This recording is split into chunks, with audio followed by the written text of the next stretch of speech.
Welcome to Awesome Video Game Memories, where we talk about awesome... 1 million views, man. Right here. Hey, put that down! Alright. Anyways, welcome to Awesome Video Game Memories, where we talk about awesome memories about video games. I'm Ryan. And I'm John, of the Boot, from the BootTube. And the game we're going to talk about today is Cuphead. Awesome. Okay. Relevancy, like a fidget spinner. Put that down. So anyways, Cuphead. One of the greatest independent games ever released on the Xbox One and the PC. Now, John, what were your overall thoughts on Cuphead? Frustrating. Frustrating, yes, oh my god, really freaking frustrating, but I loved it. It was fun. It was fun. It was really great. I especially love the animation that went into it because I know there were some behind the scenes when they talked about it. They actually used real, more than half of it was actually real-to-real tube filter type footage. Yeah, they drew that by hand. A lot of it. A lot of it. The characters and whatnot. Barely any digital animation, all hand, and it shows. It looks beautiful. It is. It is really good. And it also plays off the whole 1930s aspect when it comes right down to it. When it came to generic themes and references of the times and everything else. What was your first exposure to Cuphead? I just heard people talk about it, and because me being the YouTube guy and everything else, right. Everyone else did playthroughs on it and became very popular. And when I heard it was not only available on Xbox, but only for 20 bucks, I figured, you know, heck, why not? Well, honestly, I would have paid more for it. I probably would have paid 30 to 40 bucks for this game. Yeah, I'm kind of cheap, so. Yeah. Well, like my first exposure to Cuphead was, I think around E3 2015. They were showing a preview of it during the Xbox press conference. Oh, and then I saw that, I was like, that game looks amazing. It looks like 1930s cartoons, like, you know, the old Disney and Woody Woodpecker cartoons. I want to play that. It's like playing a cartoon. Yes, and they did throw in some references to classic cartoons as well. I mean, tons. They had of course, you said Woody Woodpecker. They had a scene where the woodpecker was just drilling down in there. Not the actual one, just a different color, because, you know, avoid copyright infringement. Right, exactly. But people would tend to get the idea. Then there was also this Hydra girl or whatever, who was like mermaid but also Hydra, but she had a resemblance of like Betty Boop or something like that. Yeah, oh yeah, she does look a lot like Betty Boop. And then there was also another character who was like Popeye's wife. I forgot her name. Olive Oil. I think that was the bride character. That was the bride who was the actress. She reminded me. Yeah, of that was actually my favorite boss battle in the game. Oh. Well, because it kind of tells a story, like, you know, like you see her like getting married, and then they're having kids. You know, like the more that you like, you know, damage her, and then she goes to hell, and then she goes to heaven and stuff. Yeah, that was a little bit confusing, but then again, it was a stage play type thing. Exactly. So what was your? I have to ask, and people will probably ask this as well. Right. Hardest boss. Hardest boss. Actually, not the final boss. The final boss was not the hardest boss, and the boss before that, Mr. Dice.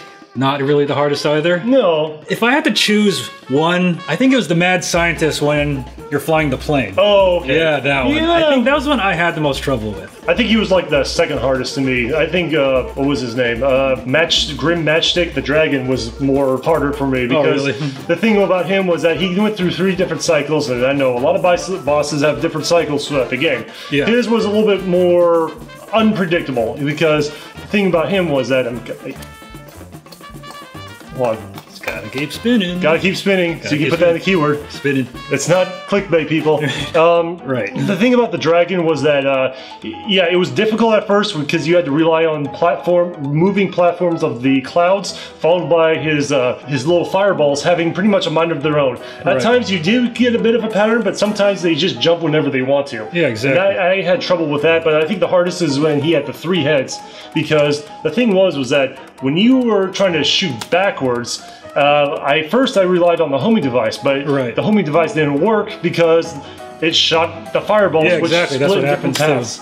So I just had to go all in with the spray shot all the time. Okay, cool. Yeah, I relied on the spray shot more than all the time throughout a lot of the bosses. It just came in pretty handy. Oh yeah. Well, usually I relied a lot on the homing and actually the spray shot too, and also the actually the first shot. Although I use the power ups to make it a little more powerful, because it actually travels the furthest distance. Yeah, that is pretty good. So like one disappointment I had with this game was there just weren't enough run and gun levels. Like I think there was like a total of 6. Yeah, I think there were a few of them that just had very few, but I think it's just mostly for you to get the coins, so you can buy the upgrades and all that stuff.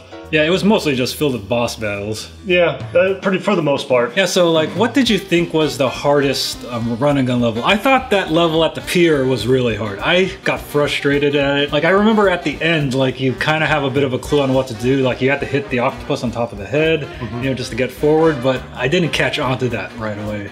Yeah, it was a little tough. I would have to say the other run and gun level with the giant Goliath Cyclops or whatever chasing after you, because the thing was is that a lot of those stone golems just popped out of nowhere for me, and they just kept hitting me left and right. And of course, I couldn't see where the platforms were going, but there was a small space between the Cyclops and what's coming up next, and I couldn't see anything, and I died more than 10 or 15 times because of it, with curse words and everything. Yep, curse words. I actually saw you playing it on Twitch. Yes, I was very frustrated. Well, I was watching at work, so I was like, oh, maybe I should turn it down. And I was probably drunk as well at the time. Twitch.tv/BoobTubeGaming with 2 zeros. Oh yeah, so when you first played this game, did you play it on easy or normal? I had to play it on normal, pretty much. I did play only one level on easy, and that was pretty much the Dr. Robotnik wannabe or whatever. Yeah. And that was because he had a very confusing pattern, but at the same time, it's kind of fruitless because when you do use the easy mode, you only defeat him halfway. But even then, the Dice Man says, nope, you gotta do the regular mode. Right. So yeah, my confession is I beat everything in easy mode first, then Dice Man was like, nope, gotta beat it all in normal. So I had to redo all of the bosses over again. But actually, like, one of the most memorable boss battles, like, remember the cat and mouse? Well, first it begins with that mouse, and then he gets swallowed up by the cat, and then he's like summoning mouse ghosts. Oh yeah. And then after that, once you beat the cat, it reveals the mouse was in control. Yeah, I was quite surprised they used that German theme for the mouse, because boys and girls, if you recall, back in the 1930s, they were a completely different type of Germans, which I don't want to say because I don't want to get my friend demonetized. Nope, please don't. But you pretty much know the idea. Yep. He was more of an old school. That rat was more of an old school German called the Huns, which is okay to say. That was from World War I when they had the spiked helmets. And anyway, so once you finally got to Mr. Dice, and you know, like when you had to hit the dice in order to either a free space or an extra heart. Free space or extra heart. How many times like did you land on the extra hearts or the free spaces? I tried. It's all about timing because it was like I knew what was coming. I knew it was going to be the 2. Like if I needed to land, I needed to land on the 3 to get to it. So I wait for the 2, then the 3, then I hit it. But I usually do. But I had to play the whole game on parry mode because it was just so much easier. Otherwise, you double jump and then you might miss the opportunity. Right, yeah, it was tough. Like all those bosses before Mr. Dice aren't that hard, which was good. Although I did have a bit of trouble with the with that one where you're flying the plane. Oh, the horse? Yeah, the horse. He was okay. I think it was more or less the bunny rabbit I had trouble with the most. Oh yeah, the bunny rabbit guy when he summons the projectiles and then like you. It's the skulls that get me. Yeah, the skulls. Yeah. But I will have to say though, it was a gauntlet of testament. That all the bosses, those mini bosses, weren't too tough. They were just more or less lieutenants to take on King Dice, which I'm kind of glad he wasn't that tough. Yeah, he wasn't that tough. I mean, I lost him the first time, but I was able to beat him the second time. And as for the devil himself, yeah. He was tough, but he was not nearly as tough as everybody said he is. He had a bit of a regular pattern, and if you knew what it was, just like all the other bosses, you would pretty much take him down. And it took me only 10, 15 tries, maybe. Yeah, same here. Although originally, when I confronted him the first time, I kind of caved in. Yeah, me too. Hey, that technically counts if you beat the game. Right. And then Cuphead and Mugman saved their souls. Exactly, pretty much. And everyone lived happily out of the... Yay. Yeah, so Cuphead, like...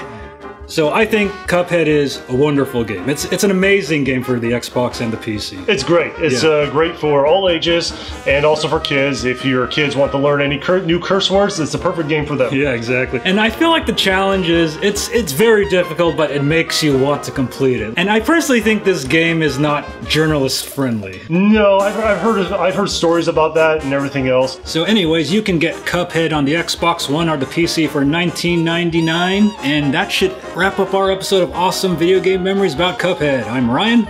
And I'm the fidget man with a fidget spinner. And if you have any memories about this game, make sure to leave those in the comments below. Take care. 1 million views.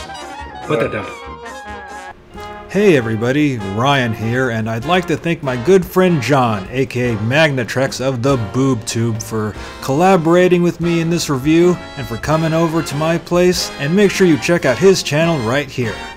And if you enjoyed this video, make sure to like, comment, and subscribe, especially subscribe, and make sure to click on that notification bell so you know when we release new videos. And if you want to follow me on Twitter, you can follow me at @RyanMolina, and make sure to follow our main BattleGeek Plus account at BattleGeek Plus. And if you want to see me play this game and many other games, you can follow us on our Twitch channel at twitch.tv/BattleGeekPlus. And make sure to check our schedule to make sure you know when we're streaming. And if you have an Amazon Prime account, make sure to subscribe to us so you can get some awesome perks. This video is sponsored by Elgato Gaming. For the best in video game capture and streaming, you can purchase your own with the affiliate links down below. Hey, you guys having fun here? Well, help support our efforts at patreon.com/BattleGeekPlus.